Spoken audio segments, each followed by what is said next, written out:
the original idea of what I was going with, it just all started one day one night when one of my friends, it was before we went to a Renaissance festival, and he had made a suit of armor, but it looked more sci-fi than, medieval, so we just had some fun with that, and I was outside and looking at this line of trees, and it just we just started joking around about it, and then just started, I don't know, for some reason, like a lot of the joke stories that we came up with, like just kind of nothing ever came up with them, but I just kept thinking about this one in particular, and it just, I just kept redefining it, and then I wrote the script just because I thought it would be a funny, campy, sci-fi action movie. But as for like actually writing, the process part, I don't really have I try to be as natural as possible. I don't really do like outlines or anything, and I already have pretty much the whole idea of what's going to happen in the story in my head. But as far as details, what characters are going to say, I just start writing, and it's like I get in the zone, like this writing zone, and it's more of like it's almost like you're kind of watching a movie, and you're just writing what's happening. It's kind of hard to explain, like, and sometimes the characters will take me where I never expected. Like I just, the characters are the real writing force. I just basically am writing. I'm just basically writing what they do, and I know that sounds kind of crazy, but I guess the whole. That's me too. Yeah, I mean it's. They control you. Yeah, it's really hard to explain to people, but when you start really writing and you're getting into the characters' heads, they take control of your story. But if you fight that, if you try to say, "Oh, I didn't want to do that," then it becomes unnatural, and then it doesn't flow well. It doesn't flow. Yeah, I can talk. It doesn't flow right, and when you read it and someone reads it, they're like, "Oh, that doesn't make any sense."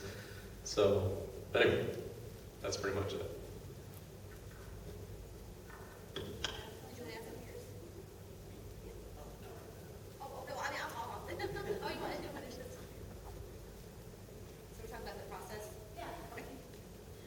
With Spirit Vision, I was only 15 when I started writing it, and I didn't anticipate it for really to get published. I just wanted to take a crack at writing a full-time story because I wrote just poetry and short stories before that. And I know, like right now, like we had the vampire fad with teens, 10 years ago, or gosh, it's been 10 years ago already. And then now it's kind of like Divergent and Hunger Games or Dystopian Society. When I was going for middle school, there was lots of books about spirits and humans interacting. I guess that was just kind of like the cliche niche at the time. And I really enjoyed those books, and I was a very good reader, honestly, at middle school. It wasn't until high school I got into reading.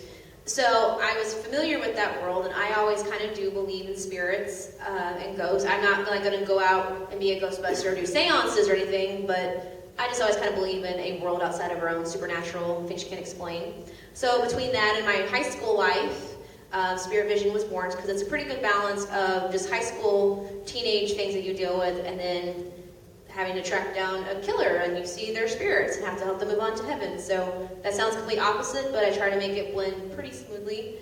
I guess my writing process, I do outline, not to the extent of like this character saying this when, but I will outline key events. It just kind of helps me saying, I have post-it notes everywhere. I keep post-it notes in my pocket. I'll be walking down the street, taking my walk, listening to Pokemon or something. And I'll go, oh, that tree, that's a wonderful inspiration. I'll write in the cars are honking, like, what are you doing, kid?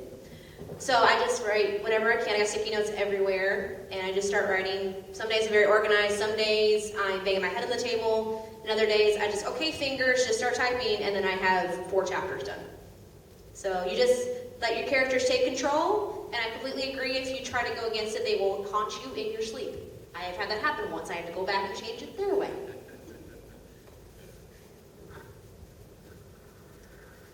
Any other questions? Yes, ma'am. Like, what did you guys do before you started writing? So what'd you do before? I stared into the dark abyss. No.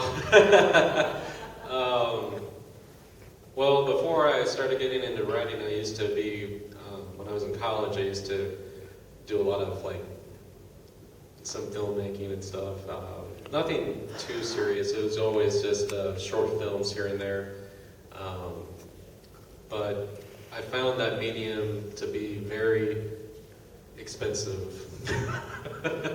Equipment, and then like dealing with actors who are flaky, and then having to deal, especially with the school, trying to get financing from them because, you know, I was using their equipment and they really were very, yeah,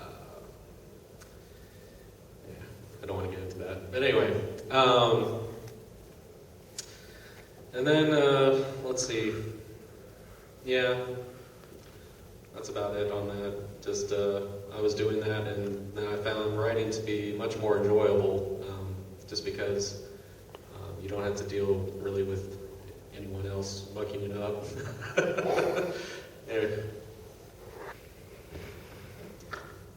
From age 15, for about 10, 12 years, I worked in retail and a grocery store, a Walmart, Michael's, like a hobby store. I mean, pretty, mundane stuff. And that time spent probably helped build up the well of creativity. So by my mid-20s, I just kind of burst, I've got to do something more creative. And somehow got into screen printing and then graphic design, which can be very creative, but most graphic design jobs are not. You're just turning things out, you're just making them again. But then after 10 more years of that, then I decided full-time creative life, no matter what it takes, and here I am.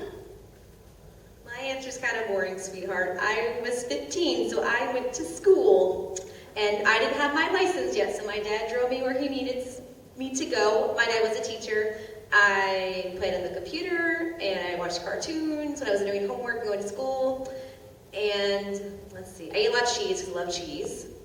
I'm trying to make it sound as interesting as possible. But I was 15 years old, so I basically was doing the things that you were doing. I don't know how to answer that. That's perfect. Anything else? Yes, sir. Based on your current goals and where you come from, where do you see yourself in 10 years of your career? Okay. Where do you see yourselves in 10 years? Hopefully right back here for MaxCon 10. Oh, that's awful. In 10 years, I hope to have my 10th book out. I've set a goal for myself to get a book out once every year. And I already have a whole bunch of books planned after I'm done with the Robot Wars series. So it's just, I want to keep churning them out. So it's the ideas are the ideas. I'm not short of ideas by any means. I'm short on time though. I wish I had more of that. And did you ever? I'm sure you guys are familiar with Dragon Ball Z. I'm sure a time chamber that they can go in and spend what was it? They're in there for like a day on the outside or something, but they're 7 years, 1 day. Oh yeah, thank you very much. Yes, if I had access to that, I would use it to its fullest potential. 10 years from now, I hope to be sharing the stage with him at MaxCon 10. But I plan to have my own touring show of life-size creatures ranging from life-size fairies and sprites all the way up to a great life-size red dragon of about 50 feet in length. In 10 years, I would like a multi-billion-dollar movie deal in my books, but that's probably not going to happen. I would also like to be at MaxCon or any local convention. I am married. I'm married 4 years, so hopefully I'll have some children by then, because I really want to have children. And I want to keep writing books and being a kindergarten teacher. And I guess my other dream is being a voice actor, because I like to do really funny voices like this on web shows. So, that would be lots of fun to do that also semi-professionally. Okay, great. We're going to wrap this up. Do you have any last questions? Yes, ma'am.